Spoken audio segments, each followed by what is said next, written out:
Thank you, everybody, for coming to the Aaron Torres Podcast YouTube page. If you could do me a quick favor, see that little subscribe button at the bottom of your screen? Go ahead, click that subscribe button.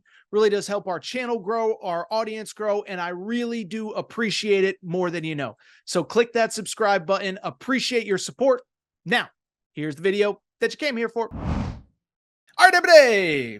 All right, back. Gonna be back. So, want to go ahead and do a little bit of a follow-up from the big game that everybody was talking about, everybody is still talking about in the world of college football. I'm, of course, talking about that thriller in Tuscaloosa, Alabama, Saturday night, Alabama 41, Georgia 34. So by now, whether it's this channel, whether it's anywhere that talks college football or football in general, you've heard all the takes on Saturday night. Ryan Williams, touchdown pass, the incredible comeback by Georgia, the reaction by Alabama. And now we're into the week and we're starting to move on, but obviously there's still kind of a little trickle-down effect from the weekend, okay? On the one hand, you have Alabama. Alabama wins. Alabama realizes, oh my goodness, and Alabama fans, I know you know, but maybe the rest of college football is realizing Nick Saban is the greatest coach of all time, but Alabama did about as well as they could replacing him, and oh, by the way, this program isn't going to miss a beat. From the Georgia perspective, of course, there is frustration. I get it. I think the whole, they haven't figured out the Alabama Rubik's Cube thing is a little bit overrated.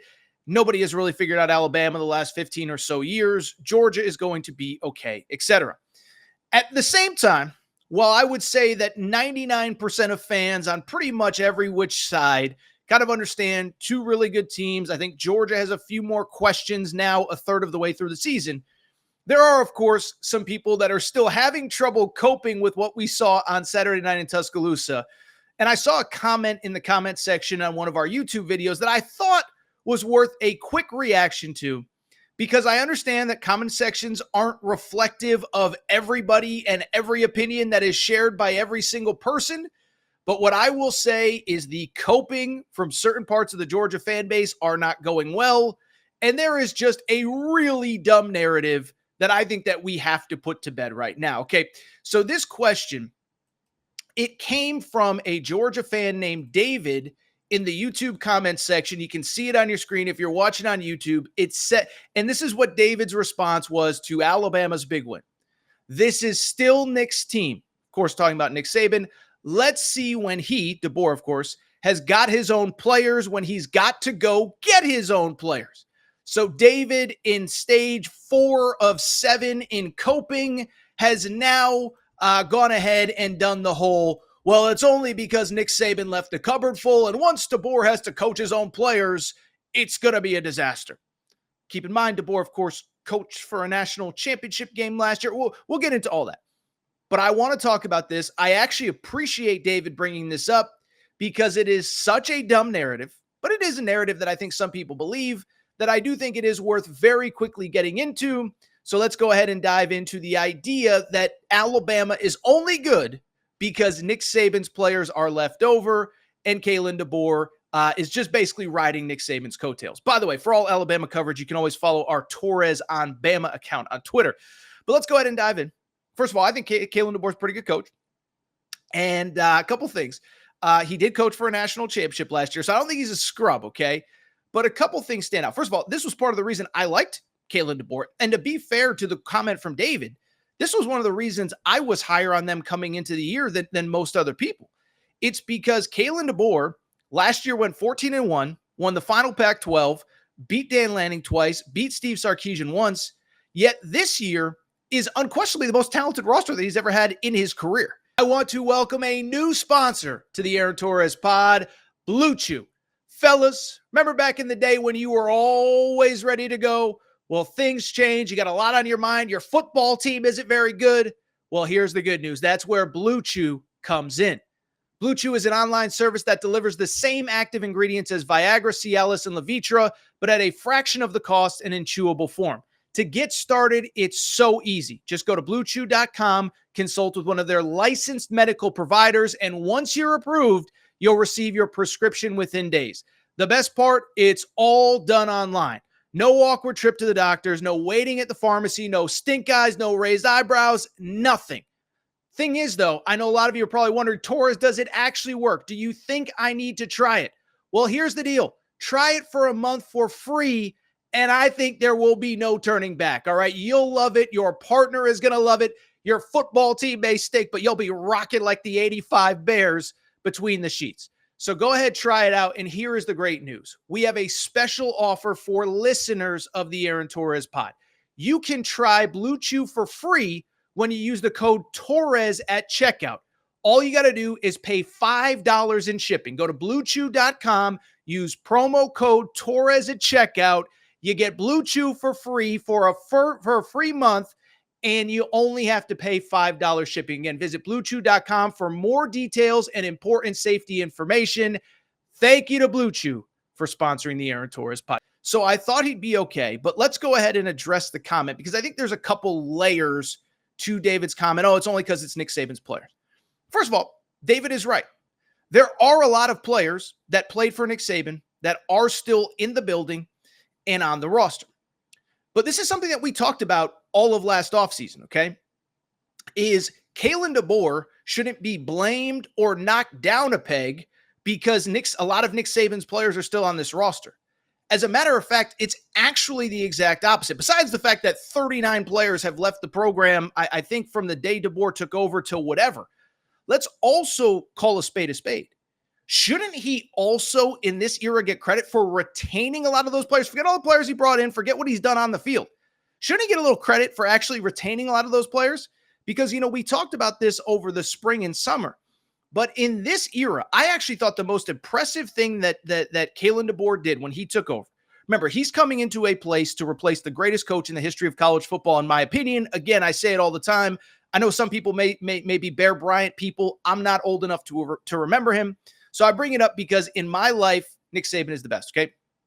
And the reality is no matter what we think of Kalen Deboer, what we think of Alabama, what we think of Nick Saban, all of those players, a lot of those players, most of those players, probably not all of them, they came to Alabama to play for Nick Saban.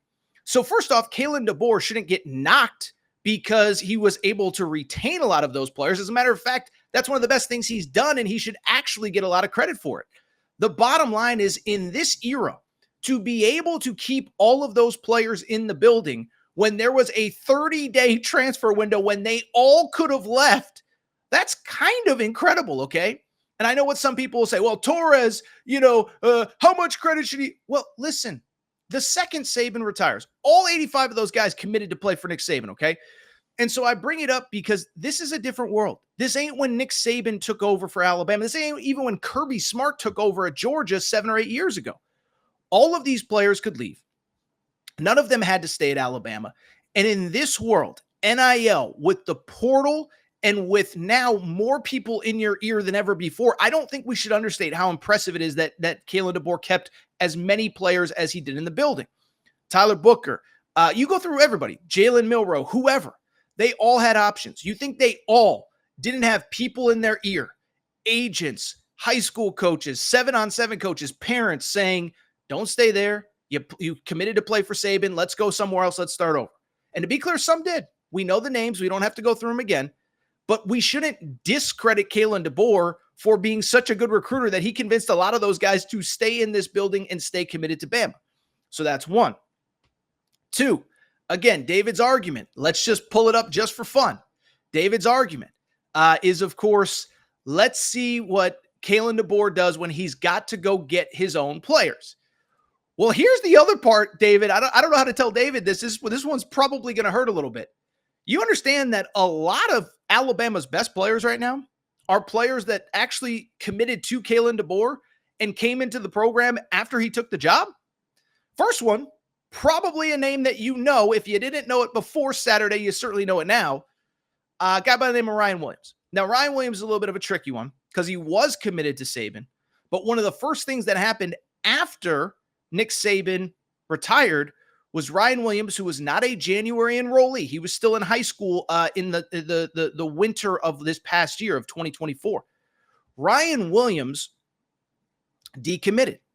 And so Ryan Williams may have committed to Alabama, but maybe even more than all the players that were in the building, he had zero ties to the school other than, of course, the fact that he verbally committed. And so Kalen Deboer, one of his first big moves was getting that commitment from Ryan Williams. So don't tell me it's all Nick Saban's guys, because the most important player on the field outside of Jalen Milroe on Saturday is a guy who committed to Alabama specifically for Kalen Deboer, was committed to Saban, decommitted, opened his recruitment, and still decided that after Kalen Deboer got the job, Alabama was the best spot for him. Also worth noting, Alabama's second leading receiver. Know who he is? Player by the name of Jeremy Bernard. Jeremy Bernard is a transfer. Now, he's from Washington. By the way, worth noting, not only a great pass catcher, if you were paying attention, he is a great blocker on the outside. He sprung a couple of those big Jalen Milroe runs. Jeremy Bernard was not recruited to Alabama from Nick Saban. He's a Kalen Deboer player, kind of torched Georgia, okay? Oh, by the way, fourth leading receiver at Alabama. Know who that is? Josh Cuevas, okay? Josh Cuevas, a player, was at Washington, no longer at Washington, followed Kalen Deboer to Alabama. So you go on and on down the list. By the way, I should probably mention, maybe the best defensive back on this team. We thought it was an area of weakness. Keon Sapp, transfer, came in after Kalen Deboer got the job, was not recruited by Nick Saban. Leading receiver, second leading receiver, fourth leading receiver. By the way, Parker Brailsford, what was the area of weakness at Alabama last year among a few of them? The O-line. I take that back, not the O-line, but the center position. Parker Brailsford comes in, all Pac-12 guy. He has shored up that O-line as there has been injuries early in the season. So it's not just Saban's guys that are getting the job done. Let me also say this. Let me add something else to the equation.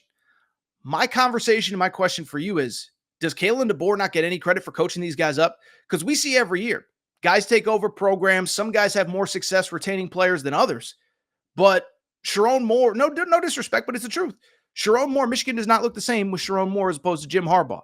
Washington, admittedly, they lost a lot. We'll see what happens under Jed Fish. They don't look the same as Kalen Deboer. Kalen Deboer lost a lot when he took over that program too. And so I'm just bringing it up because does he not get credit for the results on the field? Because what I see, honestly, and this is going to sound like a knock on Nick Saban, it isn't. Nick Saban is the GOAT as far as I'm concerned. But this is a more complete team.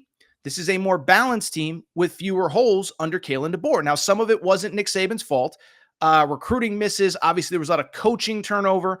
And this is one thing Alabama fans have said all offseason, I think they're right on, is the idea that this is a better coaching staff top to bottom under Kalen Deboer than it was under Nick Saban, because Nick Saban couldn't get high-quality assistants towards the end of his career.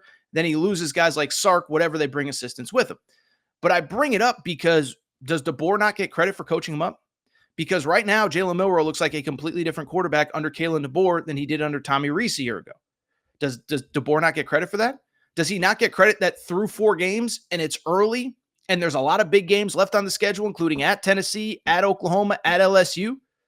But the defense statistically is better this year than it was last year. Now, again, we'll see if after 12, 13, 14, hopefully 15, 16 games, if that's the case. But it doesn't change the fact that Kalen Deboer should be getting credit, that a lot of these guys are coming into their own, are having success under Kalen Deboer. He has to get credit for coaching him up. So this is such an idiotic stance to have. We had to talk about it. I do appreciate David, by the way, bringing it up, because at the end of the day, it gave me something to talk about here on a Monday. But it's, David, I'm sure you're a very smart guy in all things otherwise. This is just a silly, silly conversation. Oh, by the way, there's one other thing, David. I don't know how to tell you this part. It's as follows. If the argument is, let's see what happens when Deboer brings in his own players, you're right. We have to see. There is one other thing worth considering, though. Right now, Alabama, recruiting 2025, number 2 class in America, behind only Ohio State, 1 spot ahead of, you guessed it, the Georgia Bulldogs. So if the argument is you got to wait for Deboer to, you got to wait for Deboer to bring in his own guys, well, guess what? His guys, at least on paper right now, are better than yours for 2025. Anyway, appreciate the time. Appreciate everybody's support. Make sure you're subscribed to the Aaron Torres Pod YouTube. We'll be back.